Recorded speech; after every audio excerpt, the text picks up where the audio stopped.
Hello, everybody. How are we? We are back with story time. Yes, we are.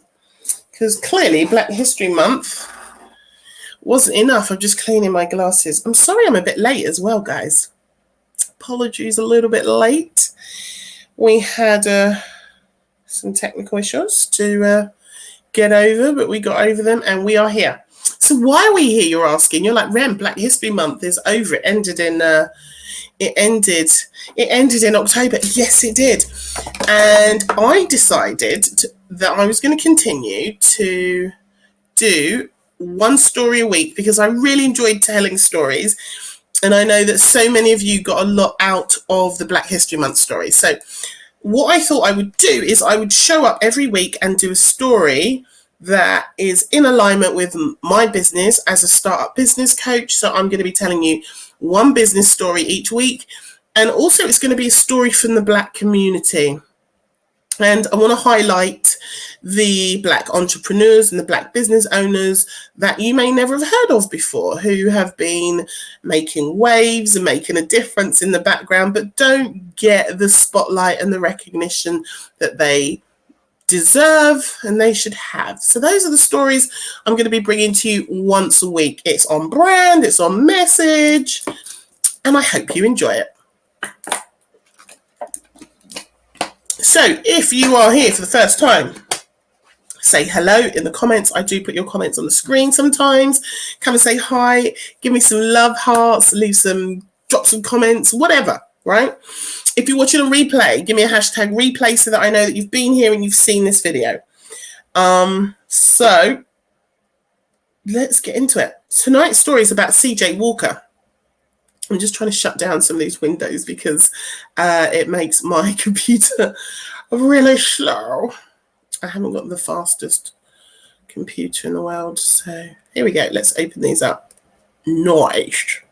So yes, tonight's story is... Now, first thing I should tell you, she's had a very interesting life, right?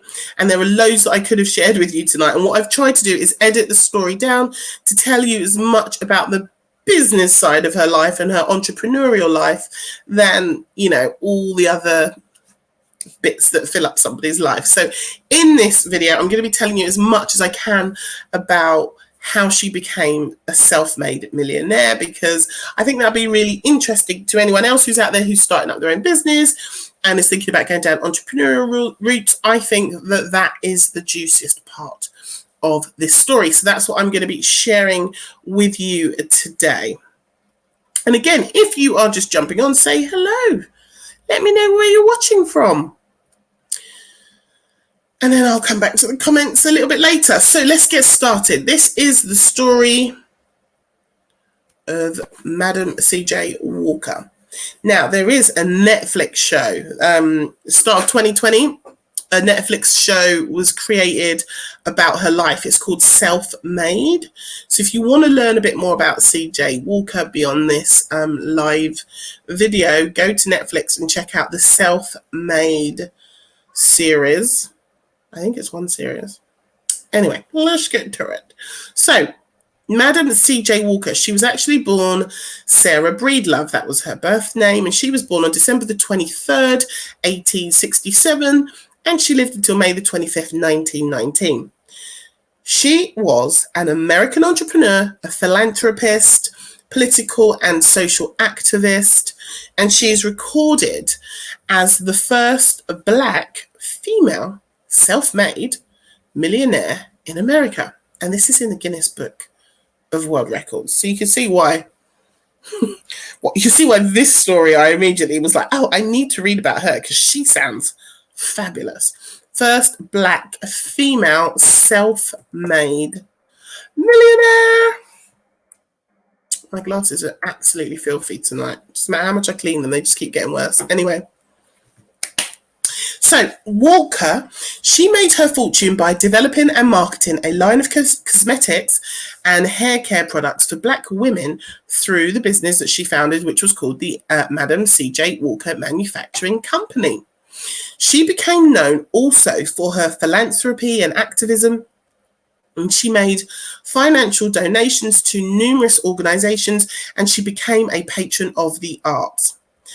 Villa Lowero, which was Walker's lavish estate, and this was up in Irvington in New York. So she had a big estate that she bought and owned, and she used this place for social gatherings for the African American community.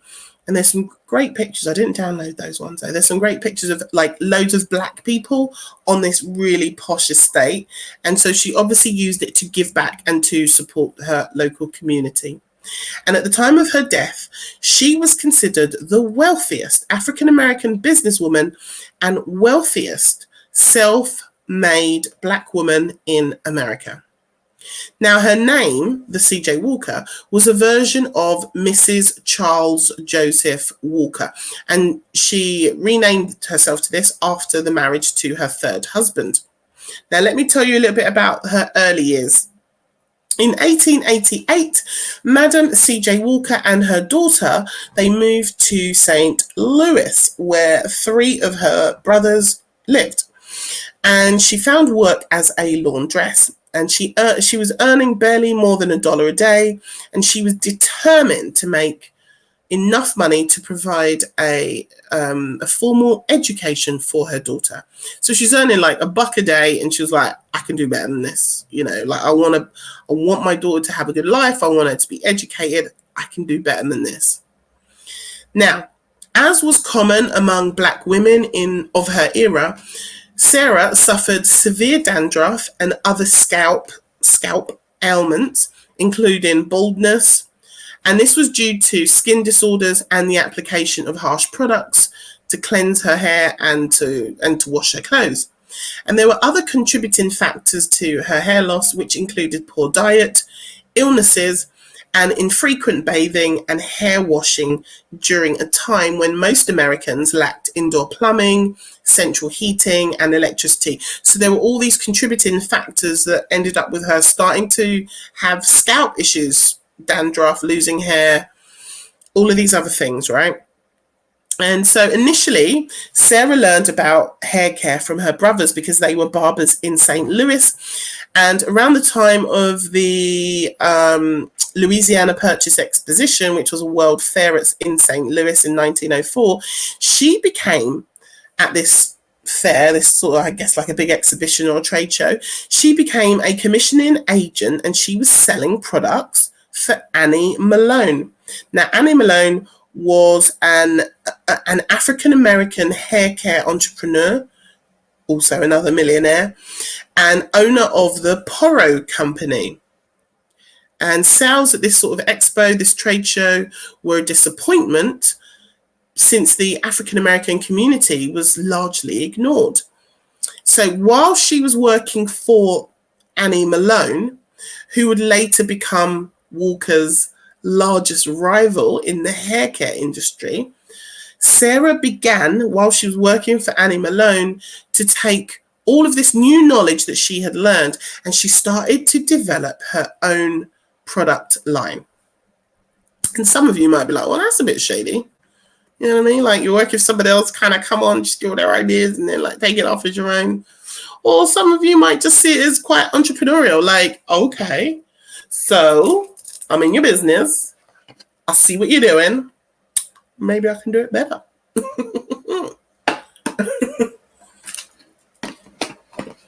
Maybe that's what she thought. Who knows? I wasn't there. So find my place.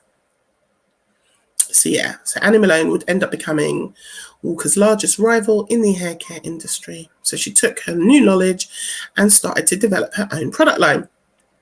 In July 1905, when she was 37 years old, Sarah and her daughter moved to Denver, Colorado, where she continued to sell these products for Annie Malone, and she continued to develop and create her own hair care business. And a controversy developed between Annie Malone and Sarah because Malone was now accusing Sarah of stealing her formula, which was essentially a mixture of petroleum jelly and sulfur. that had been in use for like 100 years prior to this. So following her marriage to Charles Walker in 1906, Sarah then became known as Madam C.J. Walker, and she marketed herself as an independent hairdresser and retailer of cosmetic creams.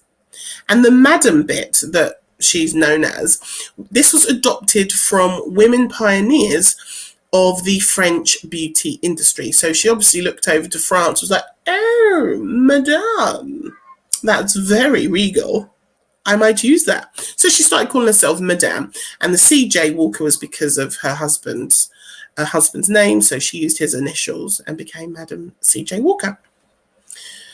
Her husband, who was also her business partner, provided advice on advertising and promotion, and Sarah started to sell her products door to door. And she also was teaching other Black women how to groom and to style their hair. And then a year later in 1906, or was that later in 1906? Might be later in 1906. Walker put her daughter in charge of the mail order side of her business. So she left her daughter in charge of running the business, like postal orders, in Denver, while she and her husband went off and they traveled throughout the southern and the eastern parts of United States of America to expand their business. And then 2 years later, in 1908, Walker and her husband relocated to Pittsburgh in Pennsylvania, where they opened a beauty parlor and established Lalia College. And this was a college that they set up, and it was there to train hair colorists on how to cut and color hair. As an advocate of Black women's economic independence, she also opened training programs in what she called the Walker system for her national network of licensed sales agents who all earned really healthy commissions. So she was laying the foundation. She's opened up a college where she can train people, and she is starting to run her own training programs, and she's training up people to go out and sell her products and to teach people how to use the products and how to look after their hair. So she's building very gradually and very sustainably and sensibly her business empire.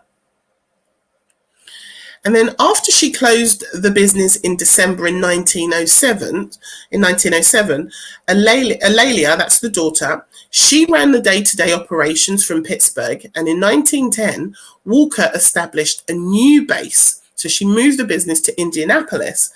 And Alalia, the daughter, she also persuaded her mum to establish an office and another beauty salon in New York City's growing Harlem neighborhood in 1913. And this neighborhood, it became a center of African American culture moving on from then. So she kind of laid the groundwork for Harlem. In 1910, C.J. Walker relocated her business to Indianapolis, where she established the headquarters for the Madam C.J. Walker Manufacturing Company. And she initially purchased a house and a factory at 614 Northwest Street. And Walker later built a factory, a hair salon, and a beauty school to train her sales agents. And she also added a laboratory to help with further research of her hair care products. She also assembled a staff that included Freeman Ransom, Robert Lee Brokenberg, Alice Kelly, and Marjorie Joyner, among others, to assist in managing the growing company. So her company's growing, and now she has to take on people to help her manage what is happening, because there are now all these different wings and arms to this hair care and beauty empire that she's built. And it goes on to say here that many of her company's employees, including those that were up in the key management and the staff positions, most of those, they were women. Oh yes, CJ, a woman after my own heart. I love how she's built this business, but has also supported her own community, has helped women to transform their lives, give them an income, to become more educated, and just to take a bit of control of their own life. This is all the things that CJ Walker was putting out into the community. It wasn't just about her needs and her making as much money as possible. It was about really making a difference in her community, in the Black community, and in the lives of women. God, I love this woman. Between 1911 and 1919, this was during the height of her career, CJ Walker and her company employed several thousand women as sales agents for its products. And by 1917, the company claimed to have trained nearly 20,000 women. I mean, that's legacy right there, isn't it? And they were all dressed in characteristic uniform of, they had white shirts and black skirts, and they all carried their black satchels as they visited houses around the United States and in the Caribbean, and they were offering CJ Walker's hair pomade and other products packaged in tin containers carrying CJ Walker's images. I've got a photo actually. Let me find a photo that I can show you on the screen of there we go, that's over me. So there's a picture of her wonderful hair grower products that she made from the CJ Walker. Got another picture as well, here we go. Here's a picture of her driving her car. That's such a badass picture, look at it, with her little crew in their posh hats.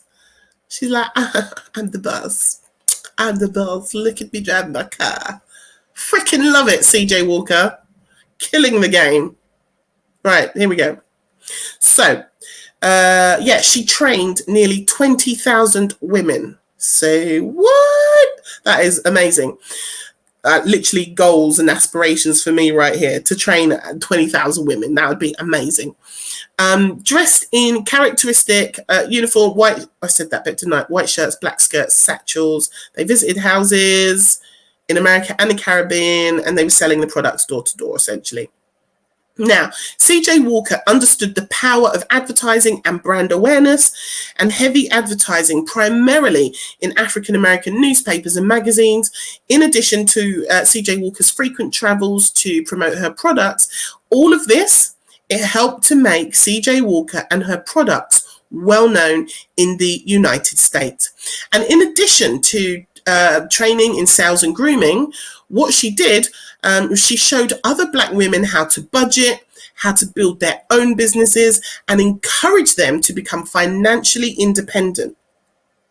I mean, can we just, I think about my own mission, what I'm trying to do in my business, and it's so relatable to everything that CJ Walker done. Like it's just totally a piece of me. In 1917, inspired by the model of the National Association of Coloured Women, CJ Walker began organising her sales agents into state and local clubs, and the result was the establishment of the National Beauty Culturist and Benevolent Association of Madam CJ Walker Agents, which was the predecessor to Madam CJ Walker Beauty Culturist Union of America. And its first annual conference, it convened in Philadelphia during the summer of 1917, and over 200 people attended this conference. Now, this is a really important point. The conference is believed to have been among the very first national gatherings of women entrepreneurs to discuss business and commerce. She created the first national gathering of women entrepreneurs, female entrepreneurs, to discuss business and commerce. And you think about where we are now, I mean, just incredible. So she was one of the first to get this gathering of people together. Amazing. During the convention, Walker gave prizes to women who sold the most products and brought in the most new sales agents. And she also rewarded those who had made the largest contributions to charities in their communities. So she's now not only training them, educating them, giving them a job, giving them an income, showing them how to budget, showing them how to start their own business, but she's now rewarding them as well for those of them that are showing up and doing the work and are making a difference in their communities, in their own homes, with their children. Like, she's like, hey, if it's almost like an Oprah moment of like, oh, you get a prize or you get a prize. No, you get a prize. Like, yes, this is what we need. So much more of this in the Black community and in the female community. We need more women uplifting other women. Like, that's what we need. We need it, guys. We need it. Walker's name became even more widely known by the 1920s and after her death. And this was as her company's business market expanded. So now it expanded beyond America, and it went to Cuba, Jamaica, Haiti, Panama, Costa Rica. So Walker's brand and her name just got bigger and bigger and bigger and bigger. So we're going to wrap up now and talk about her death and her legacy. So C.J. Walker died on May the 25th, 1919 from kidney failure and complications of hypertension. And this was at the age of 51. I mean, so young, right? So young. At the time of her death, Walker was considered to be worth between $500,000 and $1 million. She was the wealthiest African-American woman in America. And according to Walker's obituary in the New York Times, she said, oh, this is the quote, she said herself 2 years ago in 1917 that she was not yet a millionaire, but hoped to be sometime. Not that she wanted the money for herself, but for the good that she could do with it. So that was part of the obituary in the New York Times. And it really speaks to the type of person she was. That it wasn't about her becoming a millionaire for her so that she could have luxuries and all the nice things. It was about what she could do with that money to make an impact on others. And there, I think, is the greatest lesson from this story time tonight. The obituary also noted that the same year, her $250,000 mansion was completed at the banks of the Hudson at Irvington, which means she cleared off her house and paid for all of that. And her daughter, Alelia Walker, became the president of the Madam C.J. Walker Manufacturing Company after C.J. Walker died. So her daughter took over. Now, C.J. Walker's personal papers are preserved at the Indiana Historic Society in Indianapolis. Her legacy also continues through 2 properties that she left behind, and they are listed on the National Register of Historic Places. So Villa Lewaro in Irvington, New York, which was that big estate that she bought, that she really used for the African American community. So that place is now on the National Register of Historic Places. And also, my eyes have gone all funny. And the Madam Walker Theatre Centre in Indianapolis. Villa Lewaro was sold following her daughter's death to a fraternal organization called the Companions of the Forest in America in 1932. And the house was listed on the National Register of Historic Places in 1979. The National Trust for Historic Preservation has designated the privately owned property a national treasure. So it's going to keep standing.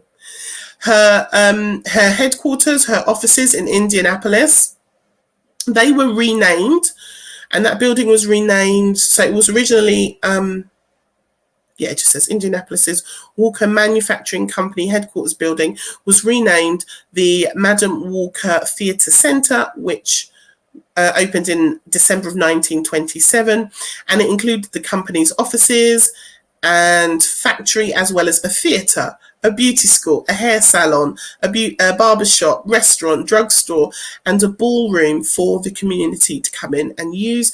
And this building was also listed on the National Register of Historic Places in 1980. So to bring this up to near modern day, on March the 4th, 2016, Sundial Brands, which are a skincare and a hair care company, they launched a collaboration with Sephora in honor of Walker's legacy. And the line that they brought out in 2016, they titled it Madam C.J. Walker Beauty Culture. And this comprised of 4 collections and focused on the use of natural ingredients to care for different types of hair. So that was what, 4 years ago, and she died in 1919. So this would have been nearly 100 years. 2016. This would have been, just 3 years shy of being 100 years since Madam C.J. Walker died. 100 years later, and they are recreating her products and her brand and still talking about her legacy. That's the impact that she had on the hair care and the beauty industry. That's the story, guys. So as I said, there is a Netflix show about CJ Walker. If you are interested in knowing more, it's called Self-Made on Netflix. You can go and check it out if you like. Let's have a drink. I found her to be incredibly inspiring and motivating, and actually achieved a hell of a lot when you could think of the era in which she was operating and growing and launching her business. Slavery, segregation, all of that, being black, where she was massively disadvantaged, yet was able to create a flourishing business. But not just a flourishing business, she was also able to make a really great impact on the black community, on women, and created legacy. These are all things that I want to do. So, I find reading stories like this really inspirational, and I hope you find them really inspirational too. I will continue to share a business story each week with you here on the thread. I'm going to also put this into the podcast. So if you're listening on the podcast, hello and welcome. But I hope you'll join me every Wednesday for a new Black business story of entrepreneurship or business startups or business growth, I guess, because this stuff really excites me, and I hope it excites you too. So I'm going to wrap this one up now. Thank you so much for listening. Have a great evening. Bye-bye.